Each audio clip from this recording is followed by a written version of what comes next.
দুই বোনের গল্প ২৭ নম্বর পাঠ নিয়ে চলে আসলাম আমার প্রিয় বন্ধুরা। পরীর ছোট বোন বলল, প্রিয় বন্ধুরা, আজকে তোমাদের সঙ্গে আমি এবং আপু অনেক সময় ঘুরে বেড়াবো। তোমাদের নদীর পাড়েও খুব সুন্দর জায়গা। আরেকটা কথা বলি বন্ধুরা, তোমরা কিন্তু আমাদের রাজ্যে আবার যাবে। আমাদের রাজ্যেও অনেক সুন্দর সুন্দর জায়গা আছে, আমরা সেখানে তোমাদেরকে ঘুরে দেখাবো। আরও আছে নানান রকমের পাখি এবং পশু পাখিরা অনেক খেলাধুলা করে, আমরা খুবই আনন্দ করি সেইখানে গিয়ে।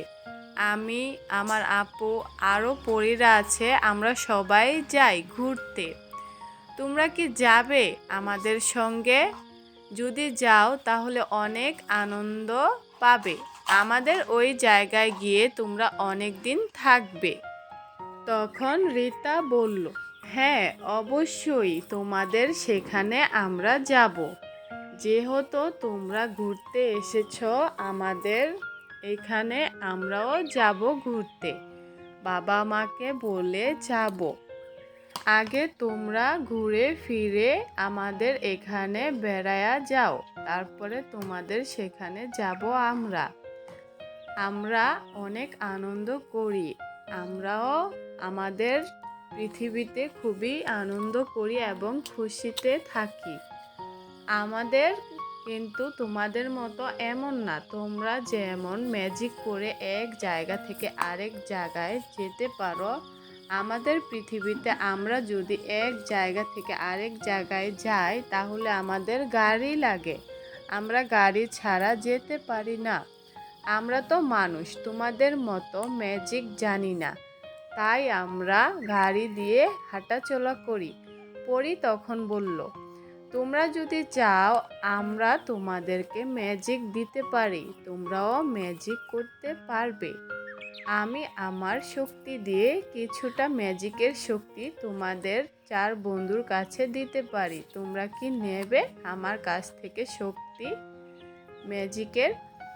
আমরা ম্যাজিক করে অনেক কিছু করতে পারি, তোমরা শুধু তোমাদের ব্যক্তিগত কাজের জন্য ম্যাজিক ব্যবহার করতে পারবে। তখন আরও বলল, এটা তোমাদেরকে আমি খুশি হয়ে দেব, তোমরা যদি নাও তাহলে অবশ্যই আমরা দিতে পারি। তখন পরীর ছোট বোনকে বলল, বোন এখানে এসেছ, তোমার ভালো লাগছে? আমি যে কথাগুলো বললাম তোমার মতামত কি? তখন আরও বলল যে আমি ম্যাজিক দিব, তুমিও ম্যাজিক শিখিয়ে দিবে দুজনকে, আমি ম্যাজিক শিখিয়ে দিব দুজনকে, ঠিক আছে? তখন রিমা বলল, হ্যাঁ অবশ্যই, তোমরা যদি ম্যাজিক শিখিয়ে দাও আমাদেরকে, আমরা অবশ্যই নেব।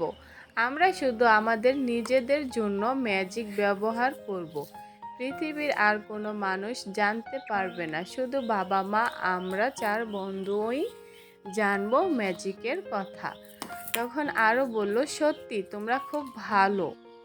তখন আরও বলল, শোনো পরী বন্ধু, তোমরা দুজনই আমাদের বন্ধু, আমরা ম্যাজিক করে তোমাদের কাছে যেন যেতে পারি, এরকম ম্যাজিক শিখিয়ে দাও, যেন আমরা তোমাদের কথা মনে করলেই তোমাদের কাছে চলে যেতে পারি যখন খুশি তখন।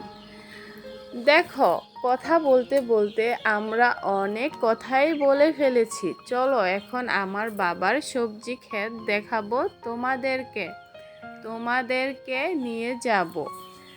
পরীর ছোট বোনকে বলল, শোনো তোমার বোনের সঙ্গে যেই জায়গায় দেখা হয়েছে তুমি কি সেখানে যেতে চাও? আমরা সেখানে নিয়ে যাব তোমাকে। প্রিয় বন্ধুরা, এখানেই ২৭ নম্বর পাঠ শেষ হয়ে গেল। যদি ২৮ নম্বর পাঠ দেখতে চাও অবশ্যই কমেন্টের মাধ্যমে জানাবে। যদি গল্পটা ভালো লেগে থাকে আমার চ্যানেলকে সাবস্ক্রাইব করে দিবে। ধন্যবাদ তোমাদের সবাইকে।